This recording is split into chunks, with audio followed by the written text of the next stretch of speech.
some of the tree limbs that are down. My gosh, Dawn and Kim's frangipani snapped clear in half. Look at that, big thick old frangipani tree. Big branches down. These plants are all a mess. There's the tree that came down that's sitting on my roof. Gonna have to get that fixed. Some more mess over here, my gazebo that didn't make it. All the furniture that was tied together, thank God that didn't blow away. Could have been really bad projectiles. More mess.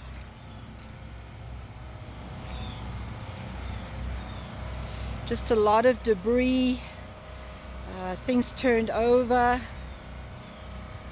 More garden furniture that's been tied up over there. The oak tree made it. Woo-hoo-hoo. Good old oak tree. Oh boy. Just more debris. Dogs are loving this weather. It's nice and cool. My gosh. Just more debris. Oops, looks like the avocado tree lost a few limbs. A few big limbs. My word. Alright, well, that's about it. Not too bad at all, really. Considering